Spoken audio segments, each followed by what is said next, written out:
दोस्तों नमस्कार, स्वागत है आप सभी का। एक बार फिर से चले जानते हैं राजस्थान की ताजा खबरों को। लेकिन उससे पहले अगर आपने अभी तक इस चैनल को सब्सक्राइब नहीं किया तो सब्सक्राइब कर लें, जिससे कि आपको राजस्थान की ताजा खबर रोजाना मिलती रहे। सबसे पहली बड़ी खबर, राजस्थान बेरोजगार वंचित विद्यार्थी मित्र रोजगार की मांग को लेकर फिर से आंदोलन कर रहे। राजधानी जयपुर में सैकड़ों विद्यार्थी मित्रों ने शहीद स्मारक पर महापड़ाव किया। सरकार के खिलाफ नारेबाजी करके उन्हें संविदा सेवा नियम 2022 में शामिल किए जाने की मांग की। प्रदेशाध्यक्ष इंदु बाला राठौर ने बताया कि राज्य की अशोक गहलोत सरकार विद्यार्थी मित्रों के धैर्य की परीक्षा ले रही है, लेकिन विद्यार्थी मित्र इस बार अपने हकों को लेकर आर पार की लड़ाई लड़ेंगे। बड़ी खबर, गहलोत डोटासरा की जोड़ी कराएगी सरकार रिपीट, सीएम की योजनाओं को कांग्रेस बनाएगी प्रमुख चुनावी मुद्दा। आपको बता दें कि राजस्थान में कांग्रेस मुख्यमंत्री अशोक गहलोत की जन कल्याणकारी योजनाओं को प्रमुख मुद्दा बनाकर चुनाव में आएगी। राहुल गांधी और कांग्रेस अध्यक्ष मल्लिकार्जुन खड़गे जल्द ही राजस्थान कांग्रेस के नेताओं के साथ बैठक कर दिशा निर्देश देंगे। बैठक के पहले 1 जुलाई को होने की संभावना थी, लेकिन प्रशिक्षण शिविर के चलते बाद में होने के संकेत मिल रहे। बड़ी खबर, अशोक गहलोत ने अमित शाह से कन्हैया लाल के हत्यारों को जल्द सजा दिलाने का किया आग्रह। गौरतलब है कि 1 साल पहले 28 जून को उदयपुर में दर्जी कन्हैया लाल की उस समय हत्या कर दी गई थी, जब वो अपनी दुकान पर मौजूद थे। राजस्थान के मुख्यमंत्री ने कहा कि यह एक खुला मामला है, इसके स्पष्ट सबूत हैं। यह भी कहा कि ऐसे मामले में 1 साल बाद भी आरोपियों को सजा नहीं मिलना दुखद बात है। गहलोत ने अमित शाह से आरोपियों के लिए जल्द सजा दिलाने की अपील की। बड़ी खबर, 10 राज्यों के 900 कार्यकर्ता राजस्थान में बूथों पर संभालेंगे मोर्चा। अब बीजेपी ने दूसरे राज्यों के कार्यकर्ताओं की बड़ी फौज भी प्रदेश में उतारने वाली है। देश के 10 राज्यों के 900 कार्यकर्ता 1 सप्ताह तक अलग अलग संगठनात्मक कार्यों में अपनी भूमिका अदा करेंगे। दरअसल भारतीय जनता पार्टी के विशेष महासंपर्क अभियान के तहत मेरा बूथ सबसे मजबूत कार्यक्रम का बीते दिन भोपाल में आयोजन हुआ था, और इसी तरह राजस्थान में विभिन्न बूथों पर आयोजन होगा। बड़ी खबर, राज्य सरकार का सोशल मीडिया इन्फ्लुएंसर्स को तोहफा, फॉलोअर्स के हिसाब से मिलेंगे सरकारी विज्ञापन।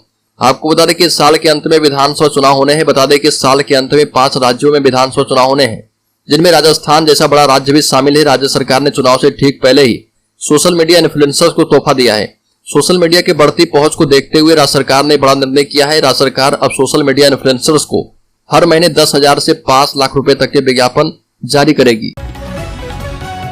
बड़ी खबर, सवाई माधोपुर में नाबालिग से गैंगरेप, 6 लोगों पर एफआईआर दर्ज। राजस्थान के सवाई माधोपुर में 16 साल की नाबालिग से गैंगरेप करने का मामला सामने आया है। पीड़ित के परिजनों की शिकायत पर 6 लोगों पर एफआईआर दर्ज किया गया है। पुलिस का कहना है कि पीड़िता का मेडिकल करवा दिया गया है। आरोपियों की तलाश के लिए टीमें गठित कर दी गई है। पुलिस अन्य साक्ष्य जुटाकर मामले की जांच कर रही है। मामला बौली थाना का है। पीड़िता के पिता ने बताया कि 27 जून को रात 1 बजे टॉयलेट करने गई थी, तभी वहां पर मौजूद बाबूलाल मीणा और जटलाव का रहने वाला मुंशी रावत ने मिलकर उसके साथ रेप किया। बड़ी खबर, 2023 चुनाव से पहले राजस्थान कांग्रेस इन 70 सीटों पर घोषित कर सकती है प्रत्याशी। आपको बता दें कि राजस्थान विधानसभा चुनाव 2023 से पहले राजनीतिक पार्टियां टिकट को लेकर जीत का गुना भाग करने में जुटी है। सूत्रों के हवाले से खबर है कि राजस्थान कांग्रेस ने विधानसभा की 200 में से 70 सीटों पर उम्मीदवार एडवांस में उतार सकती है। राजस्थान में कांग्रेस ने चुनाव से पहले प्रत्याशी घोषित करने के लिए उन 70 सीटों को चुना है, जिन पर पिछले 2 राजस्थान विधानसभा चुनाव में कांग्रेस प्रत्याशी जीत नहीं पाए। कांग्रेस के वरिष्ठ नेता के हवाले से ये जानकारी दी गई है। इन 70 सीटों पर कांग्रेस प्रत्याशियों ने पिछले 2 चुनावों में खराब परफॉर्मेंस किया है। बड़ी खबर, किरोड़ी लाल मीणा ने कहा कि डबल इंजन की सरकार बनाओ, पायलट गहलोत की लड़ाई में राजस्थान में जनता त्रस्त है।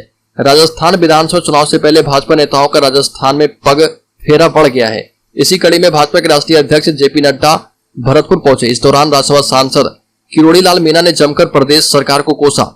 किरोड़ी लाल मीणा ने कहा कि प्रदेश सरकार ने राजस्थान के नौजवानों और किसानों के साथ सबसे बड़ा धोखा किया है। कर्जा तो माफ किया नहीं, लेकिन किसानों की जमीन, प्रॉपर्टी और घर की कुर्की कर ली गई, जिसके चलते हजारों किसानों की जान पर बन पड़ी।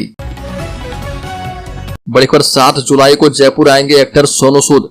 Be the woman of Rajasthan संस्थान की ओर से बीका जी के सहयोग से 7 जुलाई को वेंडेशन कार्यक्रम का आयोजन किया जाएगा।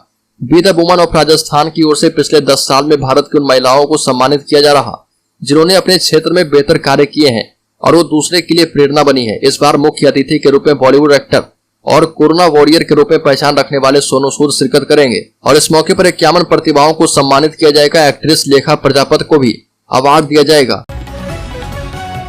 बड़ी खबर, चंद्रशेखर आजाद रावण पर हमला, उग्र आंदोलन की चेतावनी। अलवर में बोले कि 24 घंटे में आरोपी गिरफ्तार हो, जेड प्लस सुरक्षा मिले। भीम आर्मी के चीफ चंद्रशेखर पर हुए जानलेवा हमले के विरोध में अलवर शहर में आक्रोश रैली निकाली गई। भीम आर्मी से जुड़े कार्यकर्ताओं ने कंपनी बाग से मिनी सचिवालय तक रैली निकालकर एडीएम को राष्ट्रपति के नाम ज्ञापन दिया है। भीम आर्मी के प्रदेश सचिव सुरेंद्र मोहरा ने बताया कि 28 जून को यूपी के सहारनपुर के देवबंद में अज्ञात हमलावरों ने आजाद समाज पार्टी राष्ट्रीय अध्यक्ष एवं भीम आर्मी के संस्थापक चंद्रशेखर आजाद पर जानलेवा हमला किया। पूर्व में भीम आर्मी के संस्थापक चंद्रशेखर ने सहारनपुर एसएसपी एवं डीजीपी लखनऊ को रजिस्टर्ड डाक के माध्यम से प्रार्थना पत्र देकर अवगत करवाया था कि उन्हें सुरक्षा चाहिए। बड़ी खबर मेवाड़ से कांग्रेस मुक्ति का आगाज करेंगे अमित शाह। भाजपा के राष्ट्रीय सचिव ने कहा कि कार्यकर्ताओं में उत्साह, गहलोत सरकार से जनता परेशान है। भारतीय जनता पार्टी की राष्ट्रीय सचिव एवं प्रदेश की सह प्रभारी विजय राहटकर ने कहा कि केंद्रीय गृह मंत्री अमित शाह जनसभा में मेवाड़ में कांग्रेस मुक्ति का आगाज करेंगे। ये भी दावा करते हुए कहा कि सभा में 50,000 लोग जुटेंगे और बारिश को लेकर भी पूरे प्रबंध किए गए हैं। कार्यक्रम को लेकर सभी कार्यकर्ता पूरे मन से लगे हुए हैं। राहटकर ने कहा कि मोदी सरकार सुशासन की तो गहलोत सरकार कुशासन की प्रतीक है। बड़ी खबर, SC/ST एक्ट को बनाया जाए न्याय संगत, समान वर्गों के हितों को लेकर पीएम के नाम ज्ञापन। आपको बता दें कि राज्य के जयपुर जिले में ईडब्ल्यूएस की मांगों को लेकर विप्र महासभा ने प्रधानमंत्री नरेंद्र मोदी के नाम ज्ञापन सौंपा। ज्ञापन में विप्र महासभा ने कहा कि केंद्र की भर्तियों में आयु सीमा छूट, ईडब्ल्यूएस वर्ग को छात्रवृत्ति, ईडब्ल्यूएस आरक्षण को 10 से 14% किया जाए। विप्र महासभा के प्रदेश अध्यक्ष सुनील उदैया ने कहा कि सामान्य वर्ग बड़ा वोट बैंक है, ऐसे में इसकी मांगों को लेकर सरकार को ध्यान देना चाहिए। हमने प्रधानमंत्री के नाम ज्ञापन सौंपकर सवर्ण आयोग के गठन की भी मांग की है। बड़ी खबर, चुनाव में फिर से जिंदा होगा कन्हैया लाल। शुरुआत अमित शाह के दौरे से मेवाड़ इन दिनों चर्चा में है। चर्चा के कई कारण है, सबसे बड़ा कारण कन्हैया लाल की बरसी है। साल भर पहले ही उदयपुर में कन्हैया लाल के साथ हुए उस जघन्य हत्याकांड को अंजाम दिया गया था। दूसरा कारण है दोनों राजनीतिक पार्टियों का मेवाड़ में डेरा। एक और जहां जून के महीने में राजस्थान के मुख्यमंत्री अशोक गहलोत कई बार उदयपुर सहित मेवाड़ के कई दौरे कर चुके हैं, वहीं दूसरी ओर 30 जून को उदयपुर में अमित शाह का दौरा होना है। यूं तो राजस्थान में बीजेपी अध्यक्ष जेपी नड्डा का दौरा हो चुका है, लेकिन राजनीतिक विश्लेषकों का मानना है कि कन्हैया लाल हत्याकांड की गूंज आने वाले चुनाव में भी सुनाई देगी। बड़ी खबर, सिंहदेव के बाद अब पायलट को पद देने की तैयारी। छत्तीसगढ़ में टीएस सिंहदेव को डिप्टी सीएम बनाने के बाद अब कांग्रेस हाईकमान राजस्थान को लेकर फैसला करने की तैयारी में है। सीएम अशोक गहलोत और सचिन पायलट के बीच चुनावों से पहले खींचतान मिटाने के फॉर्मूले पर काम लगभग पूरा हो चुका है। अब सचिन पायलट को पद देकर मुख्य धारा में लाने की तैयारी चल रही है। पायलट की सियासी पुनर्वास पर कई दौर की चर्चा हो चुकी है। कांग्रेस हाईकमान विधानसभा चुनाव का कैंपेन शुरू होने से पहले गहलोत पायलट का झगड़ा सुलझाना चाहती है और इसके लिए शेयरिंग फॉर्मूला तैयार किया गया है। अब इसे लागू करने की एक्सरसाइज शुरू हो गई है। पार्टी हाईकमान को यह फीडबैक मिलता रहा है कि पायलट खेमे को साथ लिए बिना सरकार के खिलाफ नाराजगी कम नहीं होगी।